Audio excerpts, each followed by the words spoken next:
வணக்க மக்களே, நாம் இந்த ஆரோக்கியமான பதிவில் துளசியுடைய மருத்துவமைகளை பற்றி தான் பார்க்க போகிறோம். துளசி உங்களுக்கு இருக்கக்கூடிய பல விதமான நோய்களை குணப்படுத்தக்கூடிய பண்புகளை கொண்டு இருக்கு. துளசி இலைகளில் விட்டமின் ஏ, விட்டமின் டி, இரும்புச்சத்து மற்றும் நார்சத்துக்கள்லாம் நிரம்பி இருக்கின்றன.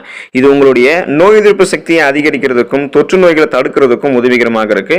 நீங்கள் தினமும் துளசி இலைகளை தொடர்ந்து எடுத்துக்கொள்ளும் பொழுது வெறும் வயிற்றில் நீங்கள் இதை சாப்பிட்டீங்க அப்படின்னா உங்களுக்கு நன்மை பயக்கும். ஸோ இதை நீங்கள் சாப்பிட்றதால என்னென்ன நோய்களை குணப்படுத்துறது துளசி இலை அப்படின்றத பற்றி தெளிவாக பார்ப்போம். அதை பற்றி பார்க்கறதுக்கு முன்னாடி இந்த வீடியோக்கு ஒரு லைக் கொடுத்துட்டு இந்த தகவலை உங்களுக்கு தெரிஞ்சவங்களுக்கும் ஷேர் பண்ணிடுங்க. இது அவங்களுக்கும் பயனுள்ளதாக இருக்கக்கூடிய ஒரு ஆரோக்கியமான பதிவு தான். இது போன்ற அப்டேட்ஸ்கள் நீங்கள் தொடர்ந்து பார்க்கறதுக்கு நம்மளோட ஹெல்த் நியூஸ் தமிழ் சேனலை சப்ஸ்கிரைப் பண்ணி வச்சுக்கோங்க. பக்கத்தில் இருக்கக்கூடிய பெல் பட்டனையும் கிளிக் பண்ணி ஆல் அப்படின்ற ஆப்ஷனையும் மறக்காம செட் பண்ணி வச்சுக்கிட்டீங்க அப்படின்னா நான் போடக்கூடிய எல்லா அப்டேட்ஸும் உங்களுக்கு நோட்டிஃபிகேஷனோட அடிக்கடி வந்து சேரும். சரி வாங்க மக்களே, இப்போ வீடியோக்குள்ள போயிடலாம். மன அழுத்தத்தை போக்கும் துளசி. உங்களுடைய ஸ்ட்ரெஸ் டென்ஷன் எல்லாத்தையுமே இந்த துளசி ரிலீஃப் பண்ணிடும். துளசி இலைகளில் அடாப்டோஜன்கள் நிறைந்திருக்கு. இது உங்களுடைய உடல்ல மன அழுத்த அளவை குறைக்கிறதுக்கு உதவிகரமாக இருக்கும். இது உங்களுடைய நரம்பு மண்டலத்தை தளர்த்துறதுக்கு உதவிகரமாக இருக்கும் மற்றும் ரத்த ஓட்டத்தையும் அதிகரிக்கும். ஸோ இது உங்களுடைய உடல் உறுப்புகளை அமைதிப்படுத்தி ஸ்ட்ரெஸ் டென்ஷனை உங்களுக்கு குறைக்கிறதுல பங்கு வகிக்குது. ஜீரண சக்தியை மேம்படுத்துகிறது துளசி. துளசி குடல் இயக்கத்தை மேம்படுத்துறதுக்கு உதவிகரமாக இருக்கும். செரிமானத்தை எளிதாக்கும். ஸோ இந்த துளசியில அமில ரிஃப்ளெக்ஸை சமன்படுத்தக்கூடிய ஆற்றல் இருக்கு. இது உங்களுக்கு ஆரோக்கியமான செரிமானம் இருக்கிறத உறுதி பண்ணுது. அதுக்கப்புறம் pH அளவையும் சரியான அளவில் பராமரிக்கிறது உதவிகரமாக இருக்கு. ஆரோக்கியமான உங்களுடைய சீரான சக்தியை நீங்க, அதாவது அந்த செரிமான மண்டலத்தை நீங்க ஜீரண சக்தியை மேம்படுத்துகிறதுக்கு கண்டிப்பா துளசி இலையை அடிக்கடி தொடர்ந்து எடுத்துக்கோங்க. ரத்த சர்க்கரையினுடைய அளவை பராமரிக்கிறதுக்கு துளசி இலையை நீங்க எடுத்துக்கலாம். பிளட்ல சுகருடைய அளவு உங்களுக்கு கண்ட்ரோலாக இருக்கும். துளசியில பாத்தீங்கன்னா கணைய உயிரணுக்களுடைய செயல்பாட்டை ஆதரிக்கக்கூடிய மூலக்கூறுகள்லாம் இருக்கு. இது இன்சுலினை மேலும் உங்களுக்கு வெளியிடுகிறது. எனவே இது ரத்த சர்க்கரையினுடைய அளவை கட்டுப்பாட்டில் வைக்கிறதுக்கு உதவிகரமாக இருக்கு.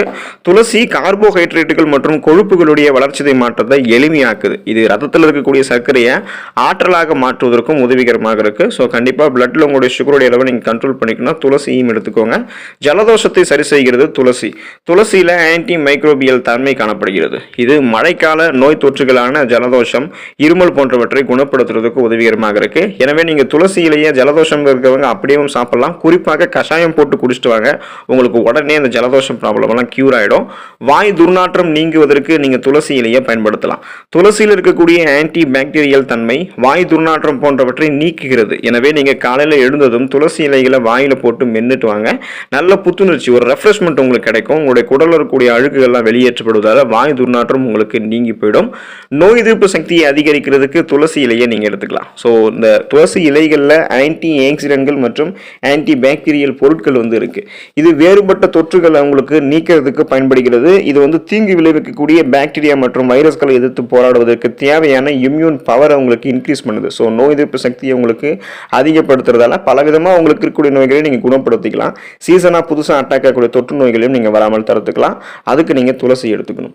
சரும ஆரோக்கியத்தை மேம்படுத்துகிறது துளசி இலை. நீங்கள் வெறும் வயிற்றில் இந்த துளசி இலையை உட்கொள்ளும் போது இது உங்களுடைய ரத்தத்திலிருந்து நச்சுக்களை வெளியேற்றி நச்சுத்தன்மையை நீக்குவதற்கு உதவிகரமாக இருக்கு. முகப்பரு மற்றும் சரும கரைகளினுடைய தோற்றத்தை இந்த துளசி இலை உங்களுக்கு குறைக்கிறது. இது உங்களுடைய குறைபாடு அற்ற சருமத்தை உறுதிப்படுத்துது. இந்த துளசி இலையை நீங்க எடுத்துக்கும் பொழுது ஆன்டி ஆக்சிடென்ட் தன்மை உங்களுடைய சருமத்தை இளமையாக வைத்திருக்கிறதுக்கு உதவிகரமாக இருக்கும்.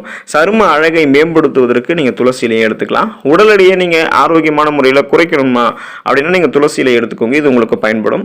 துளசி செரிமானத்திற்கு உதவுவதோடு மட்டுமல்லாம உடலில் இருக்கக்கூடிய நச்சுக்களை வெளியேற்றி நம்முடைய உடல் எடையை எந்த விதமான சைடு எஃபெக்டும் இல்லாம ஆரோக்கியமான முறையில் வெகுவாக குறைக்கிறதுக்கு பயன்படும். உங்களுடைய உடலினுடைய மெட்டபாலிசத்தை அதிகரித்து தேவையற்ற கொழுப்பை இந்த துளசி இலை கரைக்கும். இதன் மூலமாக உடல் எடையை குறைக்கிறதுக்கு நீங்க துளசி இலையை அப்பப்போ தொடர்ந்து நீங்க சேர்த்துட்டே வாங்க. புற்றுநோய் எதிர்ப்பு தன்மை நீங்க பெறணும் அப்படின்னா இந்த ஃப்ரீ ரேடிக்கல் செல்கள் எல்லாம் தடுக்கிறதுக்கு துளசி இலையை நீங்க எடுத்துக்கலாம். துளசியில வாய்வழி மற்றும் மார்பக புற்றுநோய்க்கு வழிவகுக்கக்கூடிய புற்றுநோய் உயிரணுக்களுடைய வளர்ச்சியை தடுத்து நிறுத்தக்கூடிய புற்றுநோய் கூறுகள், மூலக்கூறுகள்லாம் பாத்தீங்கன்னா இதுல இருக்கு. எனவே உங்களுடைய ஆரோக்கியத்தை நீங்க பராமரிக்கிறதுக்கு வெறும் வயிற்றுல துளசி இலைகளை நீங்க சாப்பிட்டு வரலாம். முடிஞ்சா துளசி டீ கூட நீங்க போட்டு குடிச்சிட்டு வரலாம். இரவுல நீங்க தூங்குறதுக்கு முன்னாடி ஒரு டம்ளர் தண்ணீர்ல 5-7 துளசி இலைகளை ஊற வச்சு காலையில் எழுந்ததும் அந்த துளசி நீரை நீங்க குடிச்சிட்டு வரலாம். இதன் மூலமாக உங்களுக்கு நல்ல பலன் கிடைக்கும். ஸோ இந்த அளவுக்கு நீங்க நிறைய மருத்துவ நன்மைகளை பெற்று பல விதமான நோய்களை குணப்படுத்தி உங்களுடைய உடலை ஆரோக்கியமாக வைத்துக் கொள்வதற்கு தொடர்ந்து துளசி இலைகளை எடுத்துட்டு வாங்க. அதில் இருக்கக்கூடிய நிறைய ஆரோக்கிய நன்மைகளை பெற்று நலமோடு வாழுங்க.